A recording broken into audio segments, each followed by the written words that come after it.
Eso. Voy a dar comienzo a este espacio, que ya es el final de las jornadas nuestra. Eh, y bueno, es un placer compartir con ustedes. Primero, antes que nada, de presentar a nuestra invitada, Lila. Quería Mm. decirles que nosotros, como grupo de lectura e investigación sobre el género, que nos venimos reuniendo hace bastante tiempo, venimos trabajando sobre esta temática del género y quería contarles quiénes formamos parte de este grupo, ¿no? Que, Fabio Bozo, Gabriela Oviedo, Patricia Cano, Laura Coaglino, Marina Cajiano, Guadalupe Torres y bueno, y quien les habla, Susana Luraski. La dinámica, un poco ya creo que te había comentado, va a ser, primero va a traer sobre este tema, este título que me parece también que propone mucho, el título de que nos han traído Lila, la violencia y la categoría de género, ¿no? Pero antes le voy a decir un poquito quién es Lila, presentarlo, algunos ya la conocen, pero bueno, es un extenso currículum que lo vamos a hacer lo más abreviado posible. Lila Grandal es licenciada en psicología y especialista en psicología clínica con orientación psicoanalítica por la Universidad de Buenos Aires. Fue docente, creo que sos docente todavía del Hospital Italiano, ¿sí? Sí, sí, sí. En los seminarios de grado y posgrado y también en instituciones nacionales e internacionales. Magíster en Vínculos, Familia y Diversidad Cultural en el Instituto Universitario del Hospital Italiano de Buenos Aires. Docente en la formación de la Sociedad de Psicoterapia Psicoanalítica de Familia y Pareja de Lima, Perú. ¿Mm? Bueno, y es autora de múltiples artículos y publicaciones en revistas y especializadas en estos temas, ¿no? Te damos la palabra, Lila, ¿querés comenzar? Vamos a tener Bueno, un cómo tiempo y no, después sí, abrimos a una conversación, ¿te con mucho parece? gusto. Dale. Bueno, gracias ante todo por la posibilidad de acompañar este momento importante de esta institución que viene creciendo y creciendo. Para mí es una alegría. Y sí, y bueno, sí, traje algunos retazos de este extenso tema que a mí siempre me convoca en esta diagonal, ¿no? Como decía Susana recién, poder pensar la violencia de la categoría, como suele pasar con las categorías epistemológicas que nos habitan y que solemos dar eh, por sentadas.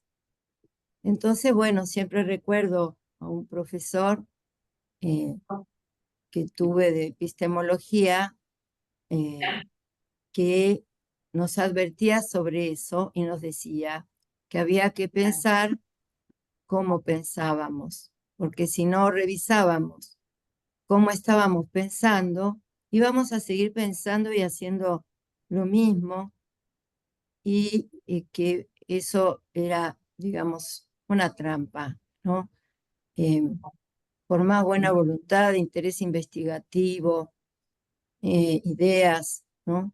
Entonces esto proviene un poco de ahí, a partir de pensar en algún momento qué portaciones violentas tiene la construcción de la categoría de género en el tiempo en que fue asimismo produciéndose, que es la modernidad misma, ¿no? O sea, la categoría de género está escupida eh, en el seno de la modernidad.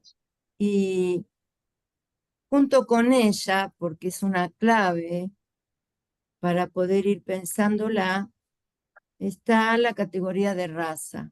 Entonces esa también es una propuesta de una posibilidad investigativa para ir pensando qué portaciones trae, silenciosas, naturalizadas, la categoría de género, ponerle al lado la categoría de raza, con, digamos, la otra categoría de la cual proviene. Que bueno, después ya vamos a ver que hay varios autores que nos van relatando que primero apareció la categoría de racismo y después la categoría de raza, ¿no? O sea, la categoría de raza eh, había, tenía que valerse de primero un pensamiento racista para instituirse como categoría, por supuesto, generadora de regulaciones de, por ejemplo, especies, géneros, a su vez con un régimen de relación entre sí, de superiorizaciones, inferiorizaciones y jerarquizaciones. Sobre todo eso, agrego acá la palabra jerarquización, con la característica habitual de la jerarquización en el sentido no de cualidad, ¿no? Donde uno podría decir, juego básquetbol y a Ginóbili no voy a poder decir que no juegue mejor que yo, porque no podría decir que es superior. Pero acá se habla de otro sentido de la jerarquía y de la superiorización, que como dice otro autor nuestro argentino, Jorge Rodríguez, que habla de, por ejemplo, las superiorizaciones que impone el Santo Oficio de la Inquisición, ¿no? Por ejemplo, ya cuando tenemos ese tipo de categorizaciones que impone ese tipo de jerarquizaciones superiorizantes, ya nos vamos dando cuenta que estamos de la mano de un régimen de relaciones de poder que habitan categorías que van a imprimir en los cuerpos y en las relaciones que se van componiendo, van a imprimir relaciones de poder de tipo potestad o relaciones de poder dominación, ¿sí? Porque bueno, por lo menos para recordarlo, como nos decía el maestro Berenstein,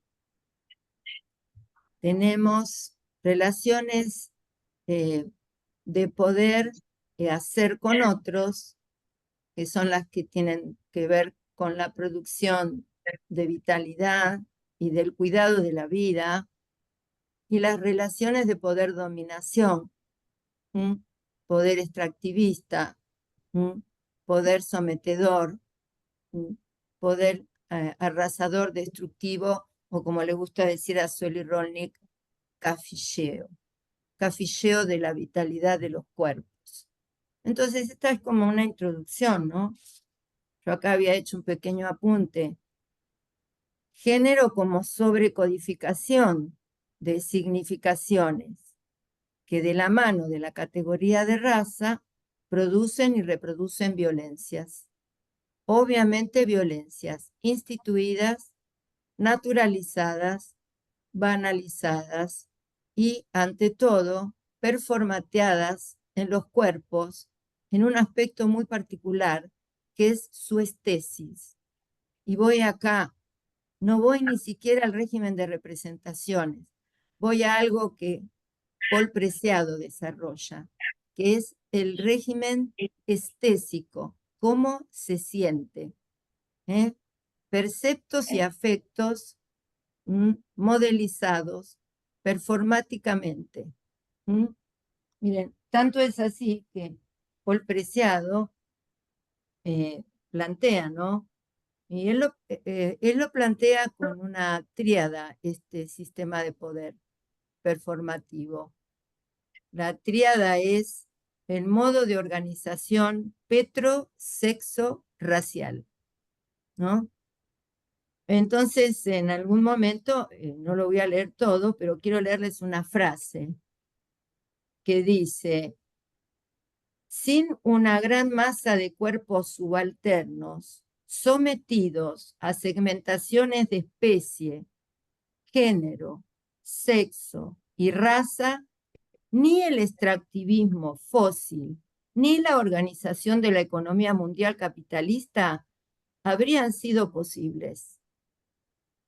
Bien, sin una gran masa de cuerpos subalternos, sometidos a segmentaciones de especie, género, sexo y raza, ¿no? O sea, nos está marcando algo muy interesante, que es que para querer dominar, someter y extraer, primero hay que hacer una modelización, categorización,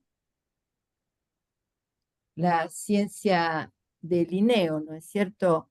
La clasificatoria, Linneo, después vamos a ver, uno de los que inventó las ciencias naturales, a través de su sistema de clasificación de especies, y por supuesto de ahí deriva la clasificación de sexo, de género, de razas, de especies, todas, animales, vegetales. Ahí adentro entra la categoría de género. ¡Wow! Entonces, vamos entrando por acá, ¿no? Entonces, acá viene la categoría de naturaleza, otra categoría que hay que deconstruir para pensar género, porque si no, no pensamos género. ¿Mm? Pensamos naturaleza, tenemos que pensar esencialismos biológicos, genéticos, de lenguaje, dados por hechos. No los tenemos deconstruidos. Algunos sí, pero no todos.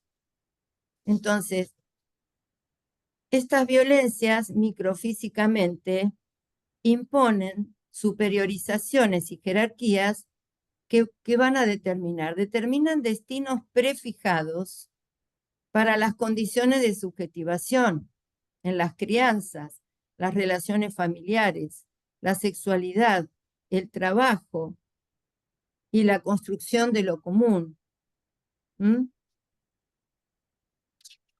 Esto sustrae extractivamente la fuerza vital de todas las formas de vida en este planeta. Y acá tomo una frase de Guattari, de Caosmosis, que siempre me hace mucho sentido. Y él dice, ¿cómo modificar las mentalidades?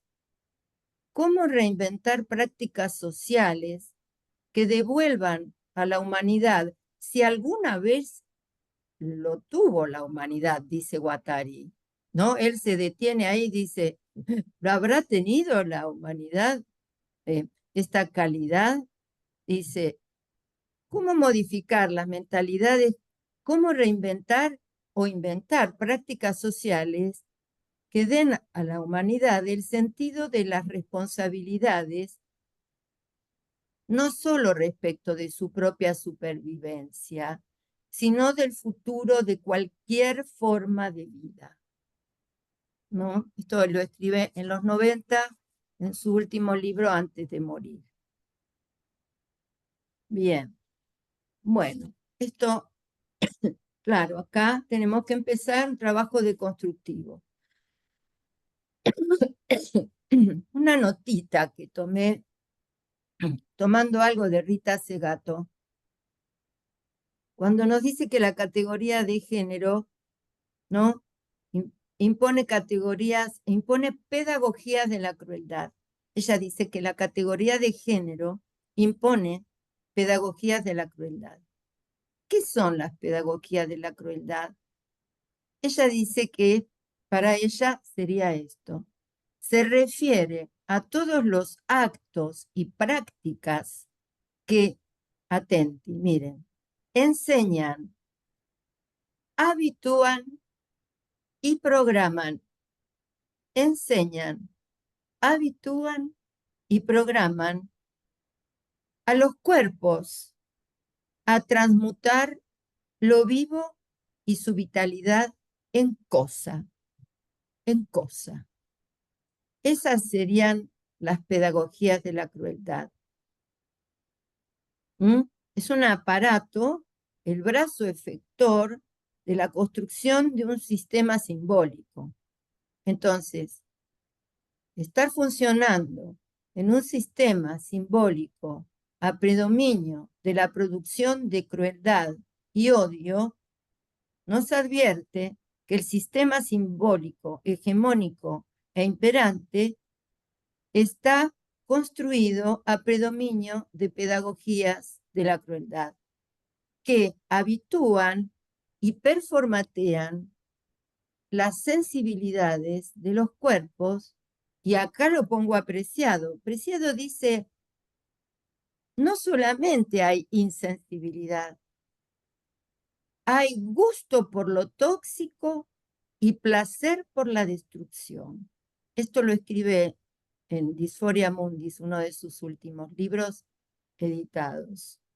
Gusto por lo tóxico y placer por la destrucción. Cualquier cosa me paran y discutimos, ¿no? La idea es también conversar, cómo es esto, cómo, ¿no? Yo voy siguiendo, pero la idea es esa, ¿no? Puedes conversar, cómo es, lo puedes leer otra vez. Yo sí, no estoy de acuerdo con esto, ¿cómo sería tal cosa, ok? Bueno. Voy a hacer una leve pasadita por el tema del concepto de raza, muy leve porque yo tengo escrito cosas desde hace tiempo que voy juntando papelitos y bueno, una pasadita para ahora hacer como una introducción a este tema que es tan crucial para deconstruir la categoría de género. Entonces, raza, la idea de raza surge como ideología y fenómeno social moderno, que es un poco lo que decíamos antes, coloquialmente. Desde el punto de vista doctrinario y religioso, el racismo tiene sus orígenes en el debate teológico del siglo XV, en el contexto de la colonización y esclavitud impuesta por Europa en América y en África. La teoría, bueno, esto no lo voy a leer porque es muy largo. Nos va a quitar tiempo, hay mucho en el medio. Voy acá. Las razas eran concebidas como características y rasgos físicos que determinaban ciertas características culturales y morales de grupos humanos considerados biológicamente innatos, ¿no? Acá tenemos naturaleza e innatismo y esencia, las tendríamos que poner en una pizarra así, escritas una al lado de la otra, en serie. Naturaleza, el concepto de naturaleza, de innato, de esencia.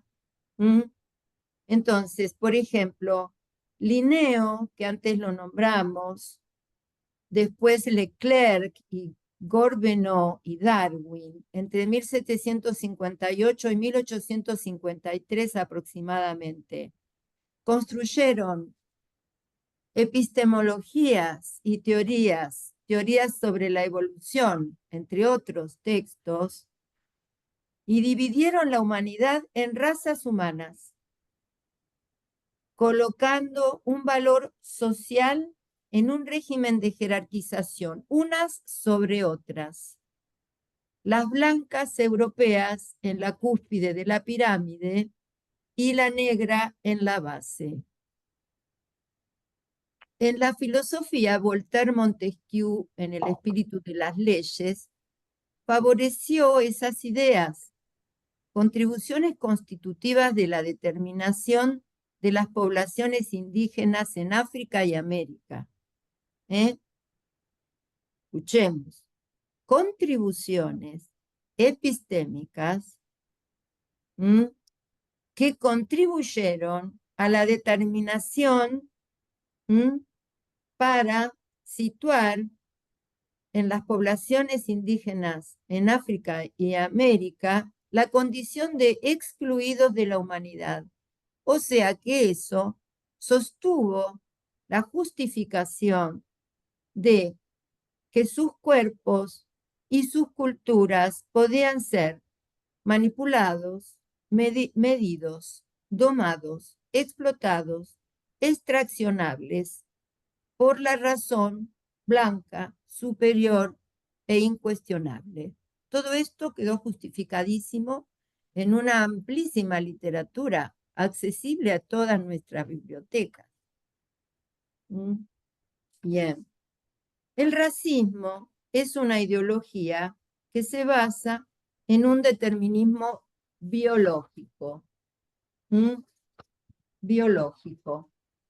Y las ciencias naturales se utilizaron para la definición y la clasificación biológica y genética de diferentes razas.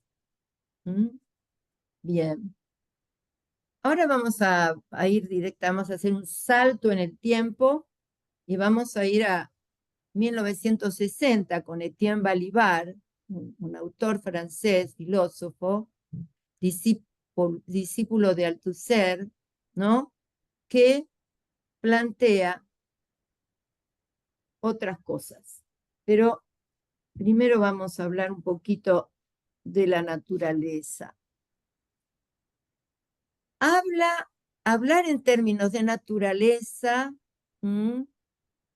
de esencialismos biológicos, genéticos, de lenguaje, género, de visión de mundo o de organización social, implica tener en cuenta la relación entre identidad y esencia, porque acá otra palabra que hay que deconstruir es identidad. Bien, la subrayamos. La cultura puede funcionar como una naturaleza. La cultura puede funcionar como una naturaleza, en el sentido de formas de encerrar a priori, a los individuos en una determinación de origen inmutable. Bueno, por algo muchos escritores, no solo Rita Segato lo dice, pero hay muchos que lo dicen, que es que la naturaleza es una construcción, no una esencia, ¿no? Es una construcción como la raza, es una construcción conveniente y funcional a un sistema de relaciones de poder. Ahí adentro está la categoría de género, ¿sí? Entonces, Balibar, al que recién les nombré, y también hay otro que se llama Gilroy, ellos dicen esto, por ejemplo, dicen, la cultura opera como naturaleza en cuanto a determinar propiedades fijas de los grupos sociales, en lugar de poder pensar desde otro punto de vista. ¿Cuál?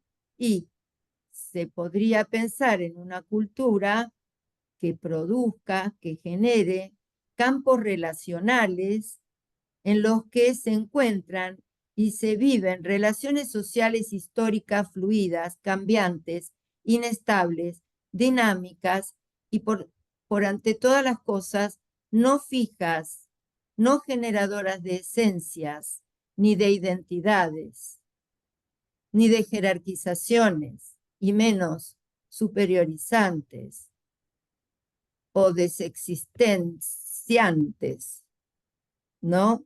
Ninguneantes. Vamos a agregar esos neologismos. Bien.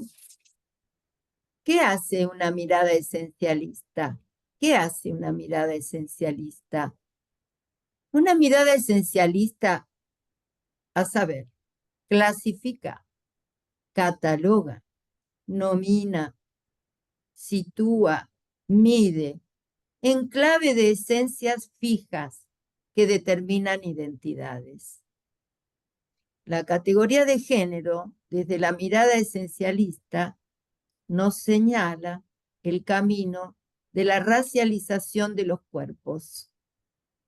Entonces es necesario desracializar el pensamiento de género, desencializarlo, en el sentido también de descolonizarlo, en el sentido de todo lo que implica avasallamiento normalizado y normalizador del adueñamiento y las consecuencias prácticas evidentes en las formas violatorias y extractivas que se imponen en las relaciones de género, que por supuesto están naturalizadas. ¿Mm? Y no solo están naturalizadas, sino que construyen eso que nos dice Paul Preciado. Construyen nada más ni nada menos que la forma de desear. La forma de desear en el sentido de eros o tánatos, pero en el sentido de la sensorialidad. La sensorialidad. Me divierto porque me devora el lobo. Me hace gozar. Si eso no es una performatividad, ¿qué es la performatividad? Ahora, ese cuerpo no necesariamente es de una mujer, porque lo más interesante de construir la categoría de género es que, y ahora si tengo tiempo quiero leer algo de Judith Butler, acá cualquiera puede ser el dominante y cualquiera puede ser el sometido, porque esto atraviesa las anatomías, atraviesa los cuerpos y performatea que la manera de disfrute, gusto por lo tóxico y placer por la destrucción, se instale armando ante todo una forma de desear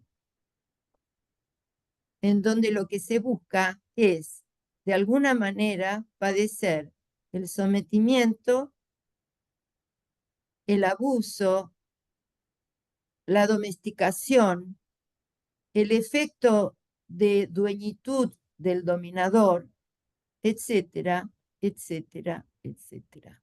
Bueno, ¿qué dice Judith Butler? Voy a ir por el tiempo, ¿eh? Sí, a ver si podemos. Voy a decir, si querés paro, charlamos y después si hay tiempo agrego algo más. ¿Querés terminar con ese párrafo de Judith Butler? Y ahí Bueno, abrimos un poquito, a ver. ¿Te dale, parece? espera que la busco a Judith, la tengo por acá en una nota.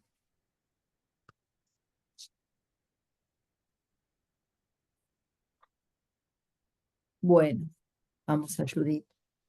Judith Butler plantea un paradigma filosófico, político, vital.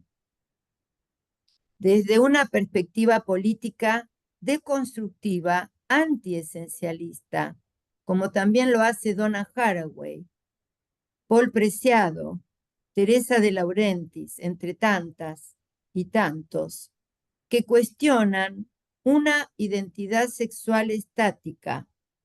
Butler interpela la categoría identitaria pura. En su teoría de, como ella lo llama, la performatividad de género. Y para esta propuesta de Butler, la orientación sexual, ella prefiere llamar orientación sexual, ¿no?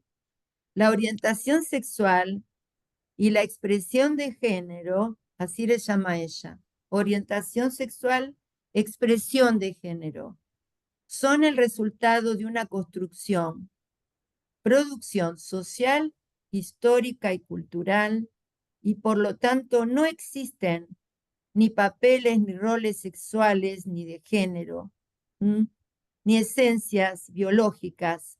Ella cuestiona no solo la categoría de género, ella plantea la categoría de sexo, y no ve que lo plantea directamente, no obedece a un diseño biológico. El diseño biológico no determina nada, excepto si no es mediatizado por un régimen de relaciones de poder que tiene que ver con la matriz binaria heteronormativa, ¿no es cierto? Que es la que está cuestionada. Bueno, puedo dejar ahí. Bueno, denso, te digo, Sí. Bueno, es que denso, denso. es denso de construir la categoría de género y descubrir todas las violencias que contiene. Sí, sí. Sí, yo creo que si bien tomabas a ver, como un hilo conductor la categoría de género, pero en realidad yo creo que estás trayendo todas tipos de categorías, ¿no? Como las categorías nos encierran, nos determinan, no nos permiten un poco todo esto de poder movernos hacia lugares que de alguna manera creo que por Preciado siempre lo pone en el prefijo ex, ¿no? Si pudiéramos ser no, no mujer, sino ex mujer, no, no varón, ex varón. Por eso vos ponés la categoría de cultura y naturaleza prácticamente como casi ahí en una ecuación, diría, ¿no? Más o menos, creo. Porque Mira, es una categoría también claro, generada te y creada. digo, en realidad lo que voy investigando y más voy por ahí, ¿no? Porque lo interesante es no fijarse en ningún lado. Yo Claro, más que en lo ex identitario utilizaría para nada. tránsito, En tránsito tránsito, permanente, exactamente, estamos tránsito, en tránsito todo el tiempo. Lo que pasa es que todo nos el tiempo. cuesta Tránsito, salirnos claro. de estas ideas preconcebidas que tenemos respecto al género, ¿no? O sea, ¿qué somos? ¿No? Pero bueno, a ver si alguien quiere decir algo. Sí, ¿Quién sí. levantó? Me- Fabio. Yo, me parece que hay varias cosas como que se podrían pensar a partir de esto. Una es la dimensión épica del asunto, que tiene que ¿De ver con la? No se Perdón, no escucha. con se esta operación entendió. de jerarquizar. Ah, de jerarquizar. Ah, ¿no se Sí. escuchó? Sí, no, no, De por No, eso. no se jerarquizar. escuchó el principio. Eh, la jerarquización, cuando produce estos valores de conocimiento, pero también valores de asignación de sentido, de un sentido ideológico, para mostrar la preeminencia de una etnia, raza sobre otra, un género. Me parece que sí, que está en juego estas formas de establecer diferencias que, que esas formas de jerarquizar producen violencia bajo ciertas condiciones, ¿no? Una violencia epistémica, violencias eh, sexuales, violencias políticas, bueno, de otro orden. Me parece que el sentido va del lado de preguntarnos si la categoría de género es útil. Eh, John Scott, eh, en un escrito de los años 80, dice que el género es una categoría útil para el análisis histórico y tiene este propósito como de construir los sentidos de cómo ha quedado anquilosado en un binarismo el, la sexualidad y, y cómo el género vendría a aportar otras nociones que la desmarcan de esa predominancia biologicista. Lo que pasa es que después el mismo género quedó capturado también y esencializado. Entonces, la cuestión sería eh, Ujú. que la utilidad de la categoría de género se determina por su capacidad de uso, que es como una categoría en acto reflexionado. ¿Para qué se usa? ¿Con qué sentido? ¿Cuál es el poder inmanente que tiene? Si es para perforar el muro que resiste toda crítica, o si es para volver a fijar los sentidos de cómo se debe habitar el género. Si se es gay, hay que habitar el género de tal o cual forma. Entonces ahí el género se convierte en una policía del género, de los modos de vivir. Eh, Creo que tiene que ver con el uso que se hace de esta categoría. Lo cual cae Y como toda nuevamente categoría, en lo identitario. Cae nuevamente en lo identitario. y como toda categoría puede recaer en esa operación esencializadora, ¿no? Claro, De volver esencializado. Por eso me parece que la idea es ir por el lado del uso y también de la situación, porque escuchaba esto de, de la colonización, ¿no? En cierta forma estamos colonizados también por la categoría de género. Entonces, ¿cómo la descolonizamos en función de nuestras propias prácticas, intereses, situaciones en América Latina o, bueno, en los espacios en que nos toca ejercer nuestras prácticas, ¿no? En este lado del mundo, al menos. Bueno, hay varias cosas que se me ocurren, pero por ahora. Margot, ¿ibas a preguntar algo? Desmuteate, Margot. No, lo que escuché me hizo tener en cuenta algunas cosas. Esto que dijo Preciado del gusto por lo tóxico y el placer por la destrucción, bueno, lo asocio con lo que se viene hablando en esta jornada desde las conferencias inaugurales y el discurso que quiere imponer, digamos, este neoliberalismo en nuestro país, el discurso de la motosierra, por ejemplo, y que, bueno, asocié con eso, digamos, no solo en el terreno del género y de la sexualidad, sino también del discurso político que, bueno, se está trabajando. Y lo otro, una pregunta, pero un comentario, porque justo terminé de ver una serie mexicana que se llama El secreto del río, que me gustaría saber si Lilian la ha visto, porque a mí me gustó mucho cómo está trabajado, me parece que con un enfoque muy actualizado del tema de género, de las comunidades transexuales, digamos, las MUYA en México, ¿no?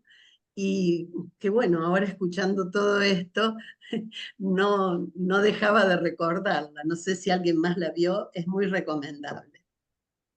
Mira, No. yo no la vi, pero ya sé que la voy a ver, ¿no? Ahora la voy a Sí. anotar. Vol- Pero Volvela a tengo repetir, una, Margot, ¿Eh? El que la secreto vuelva a del repetir. río. Secreto del río. El secreto del río. Tiene Secreto 8 del río. capítulos, 7, 8, por eso también es linda, Sí, porque no te agarran en esto 30 claro, temporadas y 40 claro, cosas.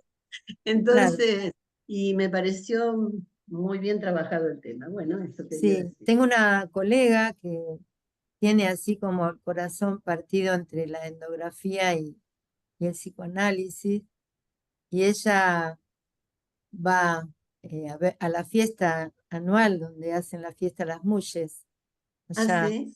Sí, y bueno, tengo mucha información por eso, porque para ella es un tema, viste que las mulles especialmente son bordadoras, son unas bordadoras excepcionales.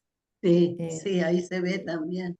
sí, exactamente. Y bueno, y tengo mucha información por ese lado, directo, Ajá, ajá. y es realmente, ¿no? Una ciudad, Oaxaca es, no me Sí, habla de acuerdo. Oaxaca.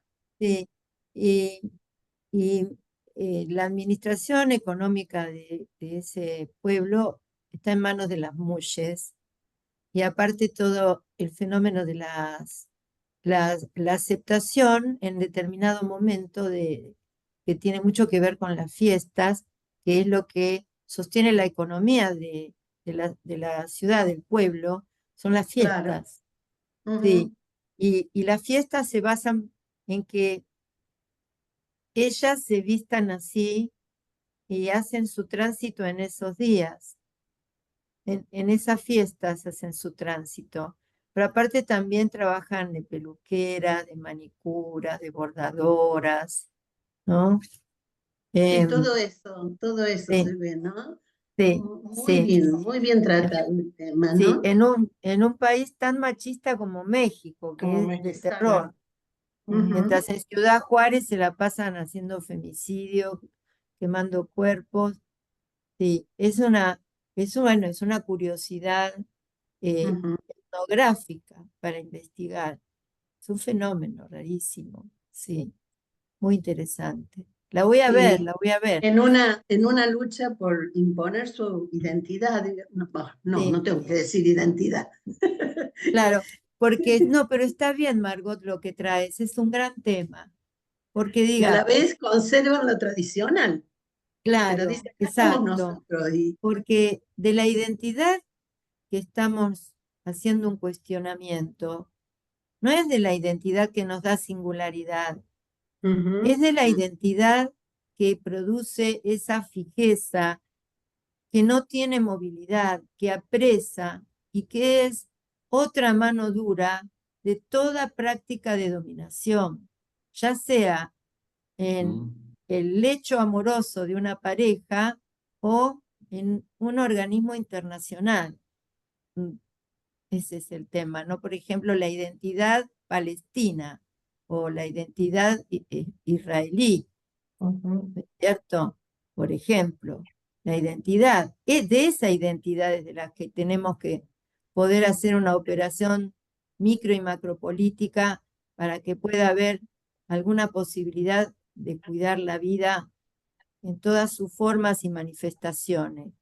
Y no me refiero solo a lo humano, ¿no? Eso, esa es la identidad que estamos hablando de que no haga esa cadena identidad, naturaleza, género, clase, ¿no? ujú. Esto que también decía Fabio. Estamos hablando de un régimen de relaciones de poder que habita la categoría de género y nos estamos poniendo así a abrir los ojos y decir, ah, bueno, entonces cuando trabajamos con nuestras familias, parejas, pacientes, grupos, nuestras intervenciones tienen que apuntar, y esta es una opinión mía personal, ¿eh? Es una opinión. Para mí, si no se deconstruye en análisis el modelo, no hay análisis. Es un falso análisis. Si no analizamos los modelos, es un parche para volver a poner en funcionamiento en el aparato extractivista a las personas. Esa es una idea mía, ¿no? Yo te hago una Sí, pregunta, pero sí. ¿podríamos analizar a alguien si previamente nosotros no estamos atravesados por esa Yo deconstrucción? creo que no, yo creo que no. Yo lo Totalmente. vivo como un atravesamiento subjetivo también, Exacto, me cambia el vivir a mí desde hace exactamente. muchos años. Sí, Claro, o sea, es falso, ¿viste? exactamente. Si no teorizamos, hacemos teorías y cosas por el estilo. Y eso se nota en el efecto del vínculo analítico, se nota la falsedad, se nota lo vacuo, lo vacío, en la impostura. Eso Sí, tiene un efecto en la transmisión. Yo por lo menos, sí, sí, mm, claro, eh, es lo que, por la clínica, ¿no? Lo digo por lo experiencial. sí, eh, sí. O viste cuando, por ejemplo, un análisis se torna demasiado intelectualizado. No pasa nada. Claro, claro. Interesante. Mm, Bueno, pero esto Hay que vos también, perdón, que esto que Agustín, vos planteás, Lila, de Agustina, sí, quiere preguntar algo, censo. Agustina. Ah, eh, perdón. es igual. No, no, esto que planteás de dale, la sensorialidad, ¿no? sí, Esto, sí, me pareció importante esto para tener en cuenta bueno, en las nuevas relaciones de pareja, ¿no? En cómo se plantean a veces situaciones donde, bueno, hay como una suerte de ciertos maltratos o destratos, ¿no? Donde falta esa cuestión de sensorialidad, digamos, porque está puesta todo desde este modelo, quizás a lo mejor como, bueno, por esto que vos planteabas, digamos que sería como la base o el modelo que trae a esa forma de ver al otro, ¿no? Digamos como de posesión, de dominio, ¿no? Y de lugares fijos, ¿no? Porque también eso se ve, digamos, como que no hay una cuestión de que, sino que son lugares como que no, esto que plantea, bueno, Deleuze que habla del devenir animal, devenir mujer, devenir, digamos, eso sería otra cosa de esto que vos estás planteando, me parece, ¿no? Está muteada. Yo busqué, Elsa, me das la oportunidad, cuando estaba hablando de, cuando estaba entre leyendo, investigando, buscando, ¿no?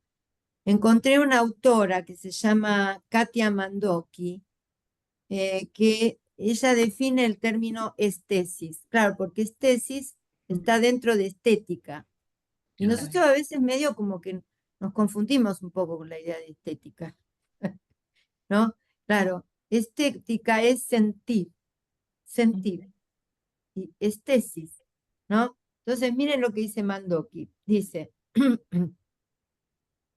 entiendo por estesis a la sensibilidad o condición de abertura, permeabilidad o porosidad del sujeto al contexto en que está inmerso, condición de ser vivo que consiste en estar abierto al mundo. No hay estesis sin vida, ni vida sin estesis. Se trata de la condición fundamental de todo ser viviente.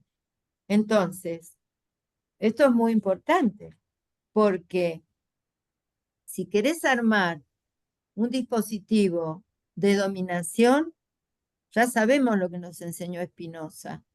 El poder nos necesita tristes, les diría aterrorizados, miedosos y de rodillas.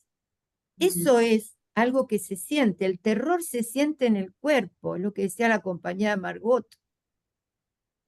El régimen de terror necesita valerse de dispositivos que impriman la sensación de terror.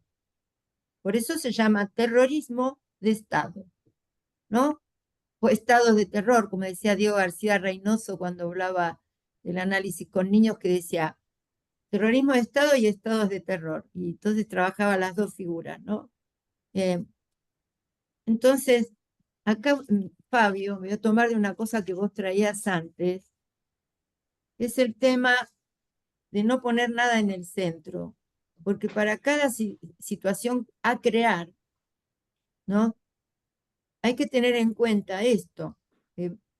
Leucovich, Ignacio, junto con Isidoro y Janine, que charlaban juntos de estas cosas, decían que lo situacional, no la situación, lo situacional es la construcción que no tiene regla universal, no está contenida en ningún saber previo, ni en la norma judicial, ni en valores morales, ¿no? Entonces, claro, frente a cada conjunto de circunstancias, hay que crear lo que ellos llaman una situación para ver cómo intervenir. Por ejemplo, ¿qué decían ellos de situación? Es bueno recordarlo. Esto es el ABC de la vincularidad. Ellos decían que situación son aquellas formaciones subjetivas, o sea, modos de ir haciendo y haciéndonos, en los que dos o más personas establecemos relaciones porque se detectó un problema que podrían solucionarlo haciendo algo juntos. Eso sería una situación. Es que uno dice una situación. Una situación es que una paloma se llevó un pedacito de pan. No. Situación es una manera de armar vínculo que no pone el acento en la identidad de quienes están ahí, ni en la pertenencia, ni en la propiedad, sino en el problema.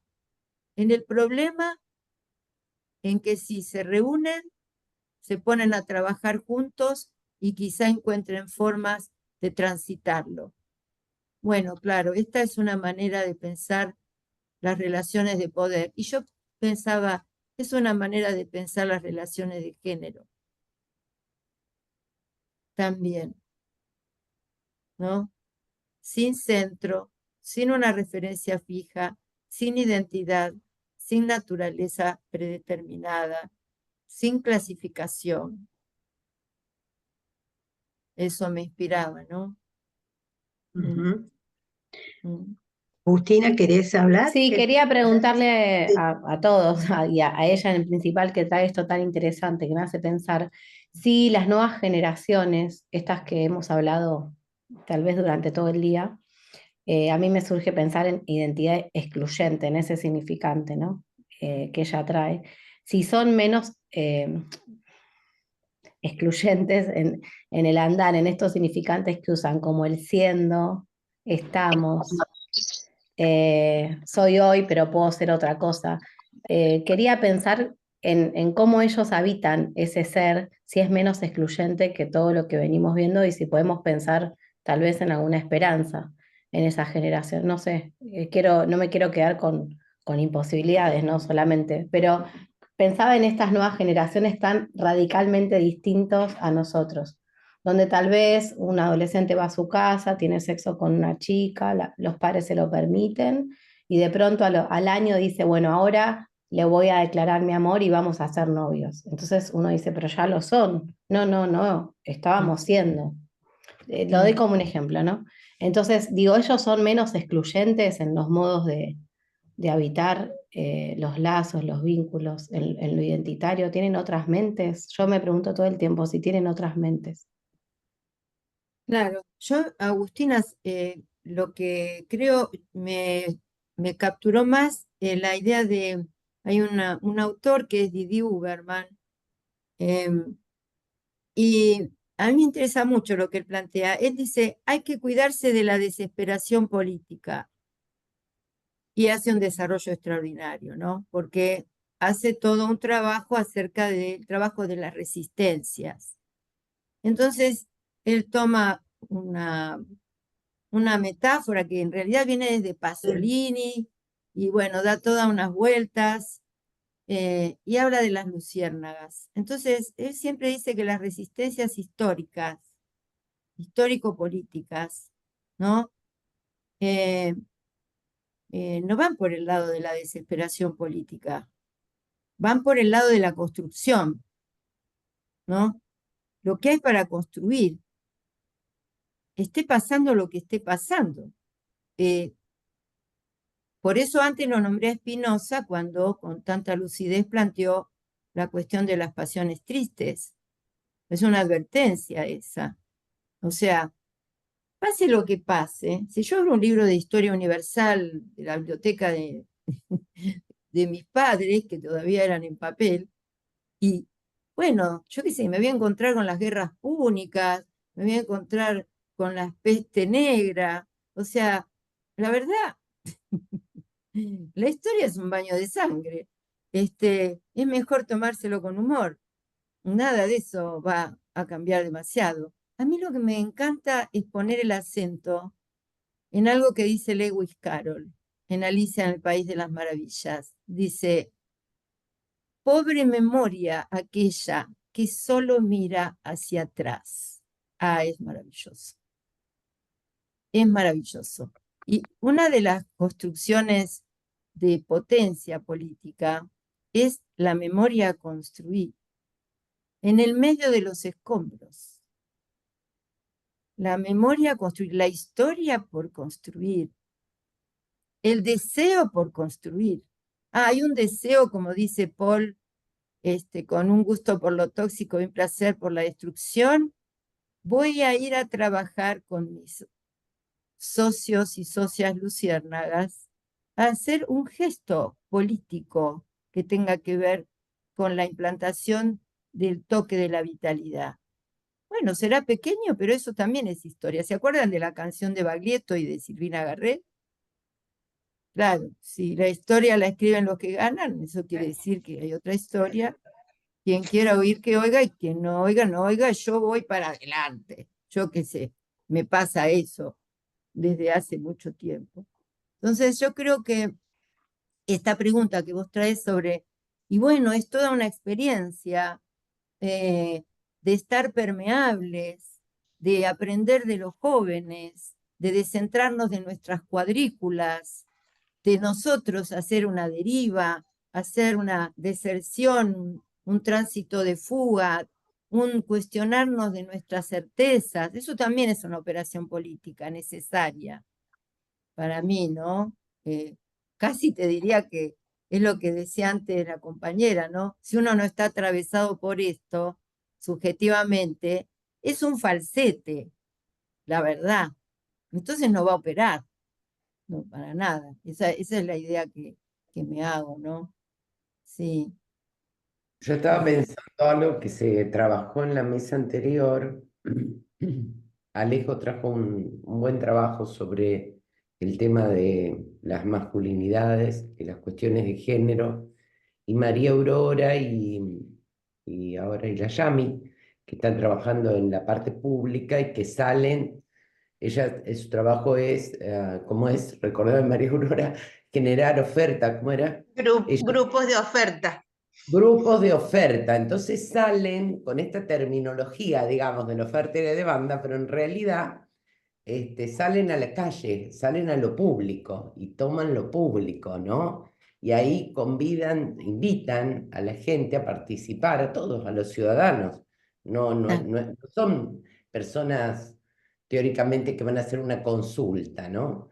Y resulta que logran efectos importantes, son micropolíticas, ¿no? De acuerdo a lo que vos vas diciendo, de esperanza, digamos, ¿no? De Sí, potencia. eso. Y este Didi Uberman, Laura, trabaja exactamente el tema de la esperanza, pero no como esa esperanza pavota, no la Claro. esperanza de, no, la esperanza como un gesto de potencia micropolítica activa, como dice Sueli Rolny, micropolíticas activas. Ujú. Vamos a hacer, hacemos. Y haciendo, a mí me gusta escribir haciendo con ese, ¿Por haciendo, qué? porque nos vamos haciendo. Produciendo.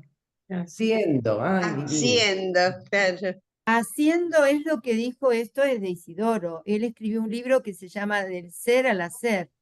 O sea, desontologizarnos en esa acepción, ¿no? Que toda la línea de la ontología y la filosofía del ser plantea fijación, naturaleza, esencialismo, centralidad, referencia a lo previo.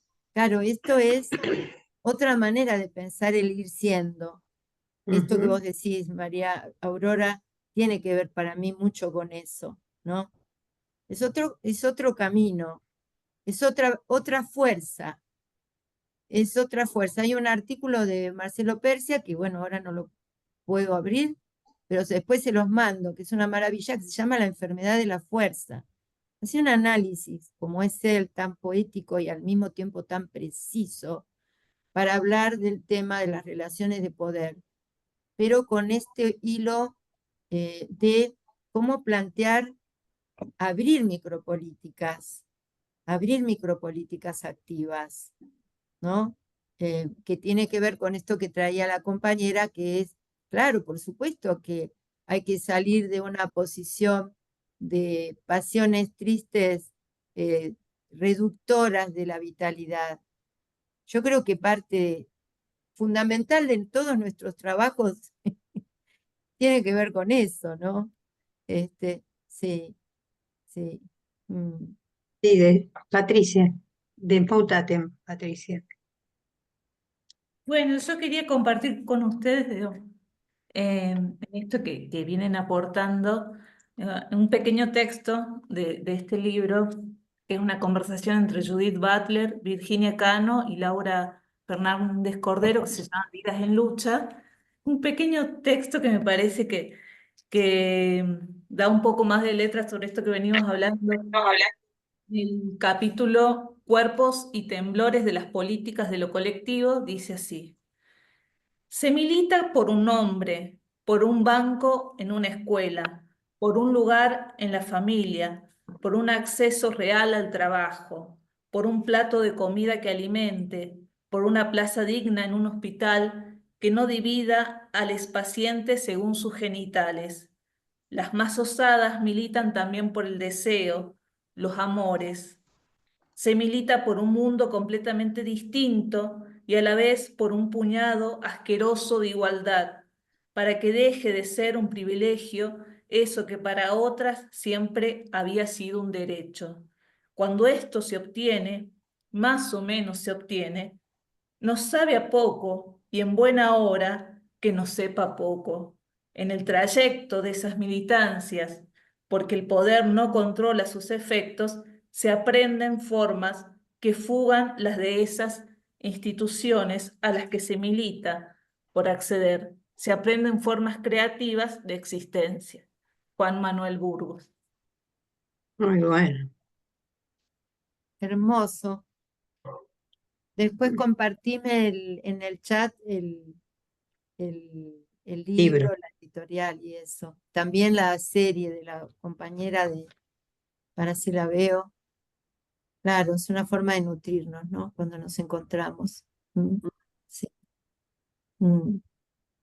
Vos, Margot, era la de la serie. Me tenés que pasar ¿cómo era? Sí, Netflix. El secreto del río. El Sí. secreto del río en Netflix.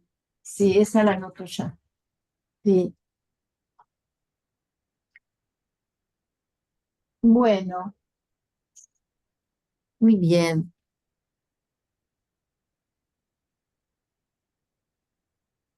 ¿Alguien más? Pensaba, Sí. yo pensaba en esto que fue apareciendo del haciendo, ¿no? Sí. Y relaciono ahí con estas preguntas que ya fueron apareciendo también en la mañana acerca de qué es lo que le da sentido a nuestro ir haciendo en nuestras prácticas, ¿no? Que no es venir a hablar de la técnica, de lo que hacemos con las parejas, familias, grupos, sino cuáles son las razones, ¿no? ¿Qué es lo que se constituye ahí como deseo o como motor que va haciendo que estemos haciendo para no caer en estas trampas esencialistas que nos colonizan, ¿no? Y que colonizan nuestra práctica.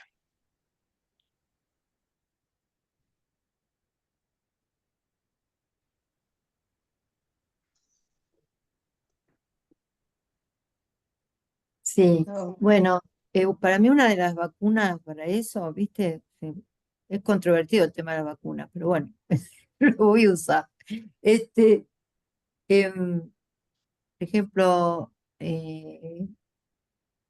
con un grupo de colegas hace 24 años, armamos un dispositivo desde la facultad en un programa de extensión que imagínense viene sobreviviendo a todo, a todos los ataques a lo largo de todos esos años.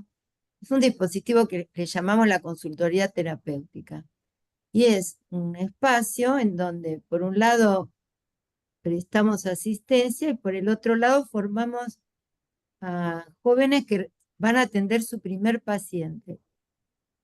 Su primer paciente. Entonces,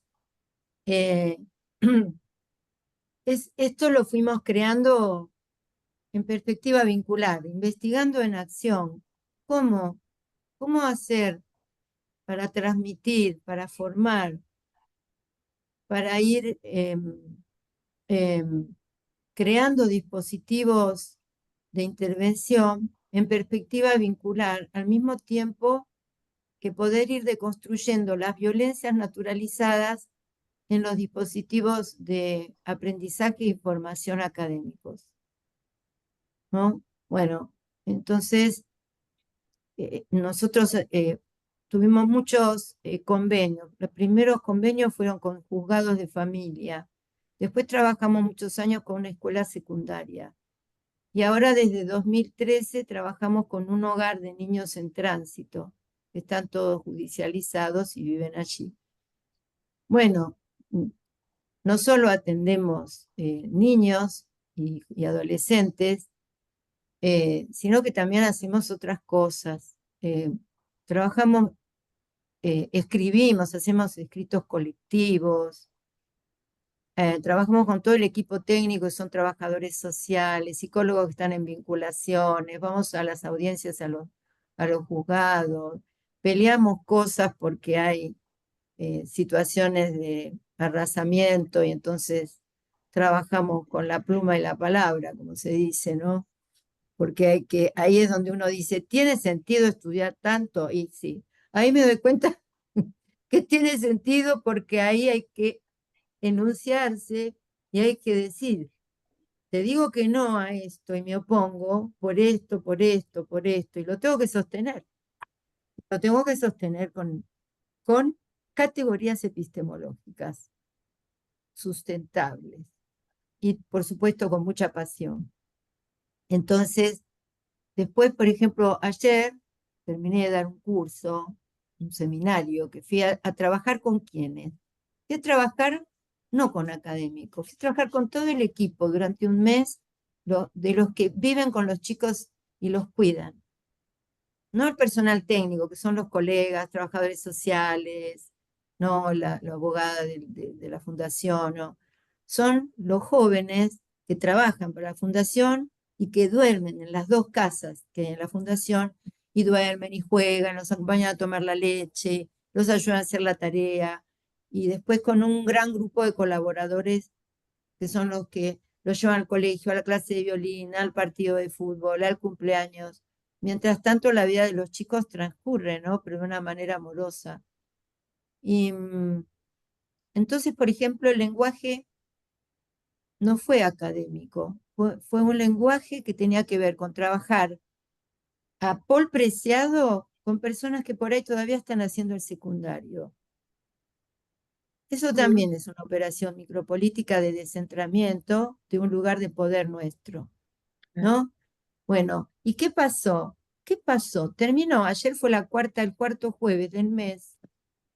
Entonces me llaman y habían preparado en un salón grande que hay en el hogar, en la fundación, una mesa con 30 platos. Estaban todos los chicos, todos cambiados, con moños, todos hermosos. Hay desde una nena de 3 años a uno que ya tiene 18. Y éramos 30 comiendo juntos y jugando, porque bueno, como yo también hago teatro y saben, entonces me preguntaban, ¿y vos qué haces, Lila? Bueno, yo le decía, yo hablo con las personas, hago teatro, me gusta hacer escultura, pinto. Ah, entonces vamos a hacer teatro. Entonces me agarraron de la mano y hacíamos teatro, jugábamos mientras comíamos. Yo creo que eso es más genuino. Entonces eso también es sanador para nosotros. Yo creo que cuando hacemos, eso tiene una potencia insuperable, nos da más coherencia, ¿no? Eso nos potencia. Ahí es muy difícil deprimirse, aunque todo se venga abajo. Bueno, en fin, me gusta esta cuestión de la micropolítica activa. Mm, sí. Me acuerdo, me Claro, hace el ir acordar haciendo vas ahora que hablas habitando de... otros espacios. ¿Cómo, Perdón. Elsa? No, esto de que vos decías, el hacer, reconocerse en el hacer, ¿no? Sí. Digamos, ir transitando otros espacios, habitando otros espacios, digamos, ¿no? Otros lugares, poder salir del centro de la identidad de uno, de ser siempre en ese mismo lugar o estar en ese Sí, mismo sí, territorio. tal cual, Elsa, porque Ujú. aparte es de aburrido, yo no sé, no, pero a mí, por ejemplo, lo digo lúdicamente, pero no debe haber nada más aburrido que estar siempre en el mismo lugar, ¿no? Como, qué vida aburrida, ¿no? Claro, sí, sí. Sí. Eso me hacen pensar ustedes, ¿no? Imagínense que todo esto no tenía ningún papel acá. Claro, claro, qué bueno. Mm. Laura, ¿querías decir algo? No, no, me acordaba de una experiencia cuando vos contás lo tuyo, y qué lindo que es salir de los roles habituales y Sí. de las maneras habituales de hacer, ¿no? Y entonces un año yo daba clase en enfermería, en una escuela de enfermería, y un año y daba antropología. Imagínate antropología social en enfermería, no tenía ni idea los enfermeros de qué se trataba eso, los estudiantes. Entonces había visto un videíto, me llegó sobre un cuento de Caperucita deconstruido, donde Caperucita, digamos, se cansaba, empezó a actuar como Caperucita, hasta que se plantó y dijo, no, no, yo a mí siempre me come el lobo, yo no tengo más ganas de hacer esto, estoy aburrida. Dice, y bueno, pero los otros personajes empezaban a protestar y decir, pero ¿cómo? Y entonces nosotros, ahora y yo la abuela, entonces ¿qué papel cumplo si vos no querés ser Caperucita? Bueno, y todo se replanteaba su función. Entonces la llamé a una mujer grande ya, jubilada, pero que había estudiado con Villafañe títeres. Ah, Entonces armamos unos títeres y la primera clase de enfermería para ver antropología, más o menos para que ellos tuvieran una idea de qué se iba a tratar esta materia. claro. Ellos, bueno, ellos tenían que construir, digamos, otro relato de Caperucita. Y ellos lo tenían que construir y en función de lo que construían eran los que manejaban los títeres, los mismos alumnos, ¿no? Pero era otro Claro, relato. Así que claro. bueno, la cuestión es que la Caperucita iba paseando por el bosque y se encontró con el lobo. Y la Caperucita, el lobo terminó siendo un médico que le invitó a tomar un café a la Caperucita y ayudarle a sanar a la abuela. Mostrando porque ellos habían Claro, creado esa claro. otra manera, ¿no? Claro. Maravilloso, Qué maravilloso, lindo, multiplicación Laurita, gramática. eso. Sí, Bueno, hermoso. Bueno, y a Bueno, partir de ahí fue un año porque yo inauguré así, y fue un año que casi todo lo que hicimos fue casi como teatral. Ellos presentaron obreitas de teatro con videitos sobre la colonización y la descolonización, pero hicieron unas obras con un trabajo de coreografía impresionante, donde claro, veían los modelos de dominación, pero es porque en realidad, y fue un año hermoso, porque en realidad empezamos a trabajar así. Había un alumno que era venezolano y que estaba trabajando como enfermero y estudiando aquí. Así que a través de él, digamos, y de esta performance que hicimos este año, se creó la posibilidad de hacer una charla para todos, abierta a los otros estudios también, sobre el multiculturalismo, digamos, pero en vivo, qué con su bueno. experiencia de ser venezolano viviendo en Argentina, ¿no? claro, hermoso. Bueno, eso tiene una potencia inmensa, porque justamente con este tema de las estesis, eso pone a funcionar lo que se llaman los otros signos semióticos. Nosotros en la domesticación y el sometimiento estamos disciplinados para que solo estemos regulados por la supremacía de la palabra. Y todos los otros signos semióticos están en ese umbral de descarte, de silenciamiento. Eso es de una potencia, ¿no? De sujeción, ¿no?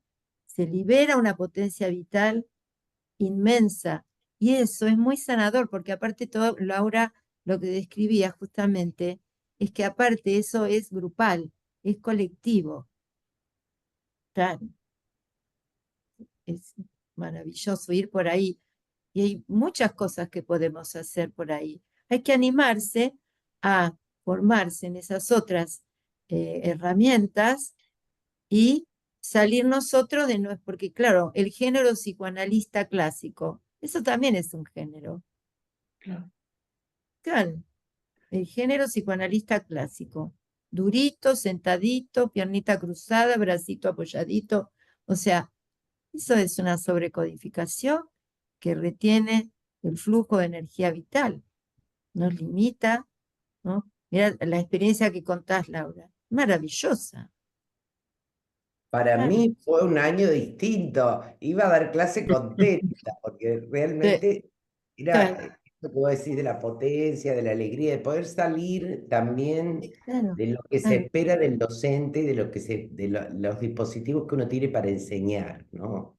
claro. Y eso cambia las relaciones de poder. Eso las modifica. Claro, es maravilloso. Y bueno, vamos más por ahí. Los que nos animamos, Claro. claro, hay que animarse. Sí. Mm. Bueno, gente, tenemos que ir cerrando. Bueno, estamos en hora, sí. Bueno, un gusto. Bueno, Nuevamente, gracias Sheila, para ha mí, sido un gracias a gusto, ustedes. muy productivo y bueno, nos veremos de nuevo, nuevamente en otra ¿Cómo oportunidad. no? No va a ¿Cómo no? faltar, así que muchas gracias a todos. Con esto vamos a dar el final de las jornadas del día de hoy para mañana. Así que, bueno, buenas tardes a todos. Buenas Y un tardes. aplauso. Gracias, Lila. Gracias. Gracias, Lila. Un Gracias, cariño, Lila. gracias Estamos Laura, gracias a contacto. todos, a María Aurora, Yamila, Gracias. a Alicia, al compañero que no lo tengo por ahí el nombre, Fabio. a Fabio. Pablo, a Fabio. Fabio. Bueno, gracias a todos. Bueno, Bueno, Gracias, que Lila. sigan Muy rico, muy disfrutando. rico el intercambio. Nos reencontramos Cariño. mañana. Chau, Chau, chau. chau, gracias. hasta mañana.